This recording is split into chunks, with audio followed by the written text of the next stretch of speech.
Welcome back to gossips garage.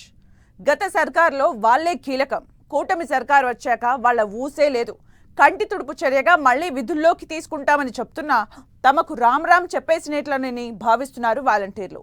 పలుసార్లు ప్రభుత్వానికి విజ్ఞప్తి చేసిన వాలంటీర్లు ఇప్పుడు ఏకంగా తమ వాయిస్ పెంచేస్తున్నారు. పట్టభద్రుల ఎమ్మెల్సీ ఎన్నికల బరిలో నిలిచి నిరసన తెలపాలనుకుంటున్నారు. వాలంటీర్లు ఎమ్మెల్సీ బరిలో నిలిస్తే సిచ్యువేషన్ ఏంటి? అసంతృప్తిని చల్లబరిచేందుకు కూటమి సర్కార్ ఏం చేయబోతోంది?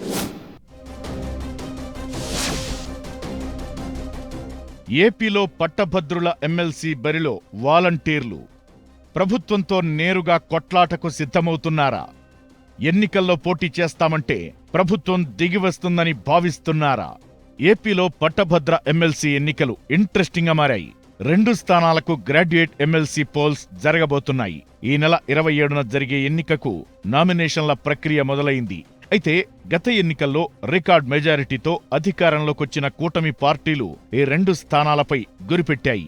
ఇప్పటికే అభ్యర్థులను ప్రకటించి వారి గెలుపు బాధ్యతను ఆయా జిల్లాల్లోని ఎమ్మెల్యేలు, ఎంపీలు, మంత్రులకు అప్పగించింది. అసెంబ్లీ ఎన్నికల్లో ఓటమి, నేతల వలసలతో డీలా పడిపోయిన వైసీపీ ఈ ఎన్నికల్లో పోటీ చేయకూడదని డిసైడ్ అయింది. దీంతో వార్ వన్ సైడ్ అన్నట్లుగా ఉంటుందని భావించిన కూటమికి వాలంటీర్ల రూపంలో సవాళ్లు ఎదురవుతున్నాయి. కూటమి పార్టీల అభ్యర్థులపై పోటీకి వాలంటీర్లు సై అంటుండటం ఆసక్తి రేపుతోంది. కృష్ణా, గుంటూరు, గోదావరి జిల్లాల పట్టభద్రుల ఎమ్మెల్సీ ఎన్నిక వేడెక్కుతోంది. ప్రతిపక్షం వైసీపీ పోటీకి దూరంగా ఉండిపోవడంతో గెలుపు నల్లేరు మీద నడకే అని భావించాయి కూటమి పార్టీలు. అనూహ్యంగా పోటీకి సై అంటూ వాలంటీర్లు దూసుకొచ్చారు. అసెంబ్లీ ఎన్నికలకు ముందు తమకిచ్చిన మాటను తప్పారంటూ కూటమి అభ్యర్థులను దెబ్బతీయాలని భావిస్తున్నారట వాలంటీర్లు. పట్టభద్రుల ఎమ్మెల్సీగా తమలో ఒకరిని పోటీకి నిలబెట్టాలని నిర్ణయించారు. విజయవాడలో జరిగిన సమావేశంలో గోదావరి జిల్లాల పట్టభద్ర ఎమ్మెల్సీగా వాలంటీర్ వానపల్లి శివగణేష్, కృష్ణా, గుంటూరు నుంచి వాలంటీర్ లంక గోవిందరాజులు పోటీకి దిగనున్నారు. గత ప్రభుత్వంలో సేవలందించిన వాలంటీర్లను కూటమి ప్రభుత్వం అధికారంలోకొచ్చిన వెంటనే పక్కనబెట్టింది. అయితే పలుసార్లు విజ్ఞప్తి చేసినా, నిరసన తెలిపినా వారిని విధుల్లోకి తీసుకోలేదు. దీంతో ఎమ్మెల్సీగా పోటీ చేసి తమ సత్తా చాటాలని వాలంటీర్లు భావిస్తున్నారు. గత ఎన్నికల్లో వైసీపీ ఓటమికి వాలంటీర్లే కారణమనే అభిప్రాయముంది. క్యాడర్, లీడర్లను పట్టించుకోకుండా వాలంటీర్లకు పెద్దరికం ఇవ్వడం వల్లే కార్యకర్తలు అసంతృప్తికి లోనయ్యారన్నది కాదనలేని వాస్తవం. వైసీపీ ఓడిపోవడానికి ప్రధాన కారణాల్లో ఇది ఒకటనేది పాలిటిక్స్ ఎక్స్పర్ట్స్ మాట. అయితే వాలంటీర్లు మాత్రం 5 ఏళ్లు ప్రజలకు సేవలందించి మంచి పేరు తెచ్చుకున్నామని, కూటమి ప్రభుత్వం తమను మోసం చేసిందని ప్రచారం చేస్తున్నారు.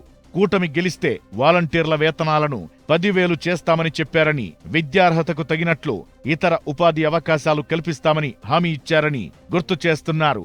అధికారంలోకొచ్చాక మాట మార్చి వాలంటీర్లు విధుల్లో లేరని తప్పించుకుంటున్నారని ఆవేదన వ్యక్తం చేస్తున్నారు. తమను మోసగించిన ప్రభుత్వానికి ఎమ్మెల్సీ ఎన్నికలను అస్త్రంగా వాడుకుని నిరసన తెలియజేస్తామంటున్నారు. ఒక్కో ఎమ్మెల్సీ స్థానంలో దాదాపు 3 లక్షల మంది ఓటర్లు ఉన్నారు. కూటమి ప్రభుత్వం అధికారంలోకొచ్చిన తరువాతే ఒక్కో చోట దాదాపు 1.5 లక్షల ఓటర్లను చేర్పించారు. ఈ పరిస్థితుల్లో కూటమి పార్టీల అభ్యర్థుల విజయంపై నేతలు ధీమా వ్యక్తం చేస్తున్నారు.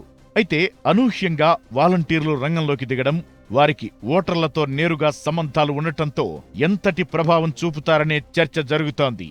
వాలంటీర్లు విజయం సాధించే అవకాశాలు లేకపోయినా వారికి దక్కే ఓట్లు ప్రభుత్వ వ్యతిరేకతను తెలియజేసే ఛాన్స్ ఉందంటున్నారు.